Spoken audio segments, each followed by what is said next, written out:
السلام عليكم ورحمة الله وبركاته. كم جرتن كبجمتوتا فجالتنتوني هردفتوني برتيسا ورما الحمد لله نغفوت نغيني كي خنجال الله ان كبجادا بكتير تمرت نغف نوتوتن كي فيديو راكنا كيستي ونن اسم برتيسو حالا منا كاميران اوكسادا جرو سلطمت بيكو دندسنين اسم برتيسو يوكين بهغرغرا يعني بك كاميران اوكسادا وجرا جتني شكتن حالا سلطمت sheekii itti godhuu dandeessaniin isin barsiisa. Akkasumas aappii kana fayyadamtanii haala waayifaayi paaspoortii isaadhaa hin beekne tokko argachuu dandeessaniin isin barsiisa. Egaa daawwattootaan kiyya gama barumsaatiin darbuun duratti warroonni YouTube chaanaala keenya faarootaa tan baga nagaan dhuftan jechaa barumsa dabalataa argachuudhaaf chaanaala keenya sabiskiraayib godhachuun dirqamadha. Yeroo sabiskiraayibii gootan barumsi asirratti dabarsinu guyyaan guyyaan nama dura akka isin bira ga'uuf mallattoo notifikashinii sana kilik itti godhaadha achi booda ool fayyadamtoota kaayyadhaadha. Barumsa keenya yoo isinitti tolee isin gammachiise viidiyoo keenya laayik sheer gootanii namoota baay'ee biraan ga'uun dirqamadha. Egaa gamanummaan hanga barumsaa isin dabarsaa hanga xumura viidiyoo kiyyaatti obsaan faana turaan hordofaa isiniin jedha.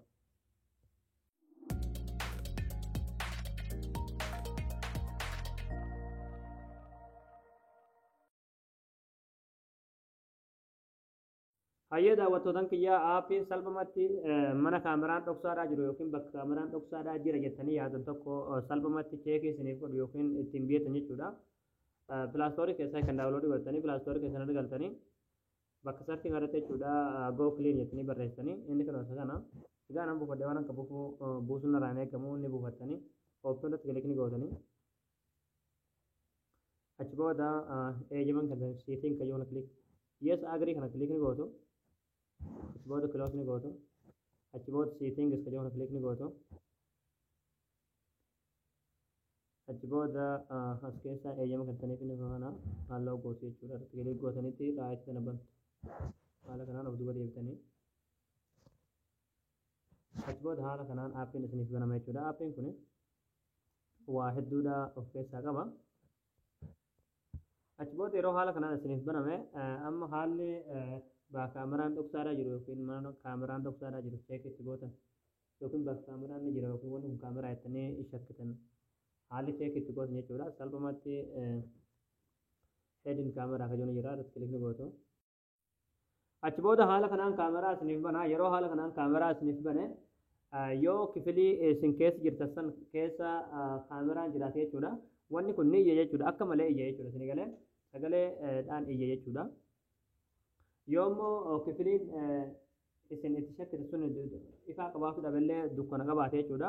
Asirratti ifaa fayyadamuu dandeessu jechuudha. Ifaa mataa isaanii qabaa irratti kilikni gootanii haala kanaan kifilii sun keessi yoo dukkana tahe ifaa kana fayyadamtanii cheekii ittiin godhuu dandeessu jechuudha.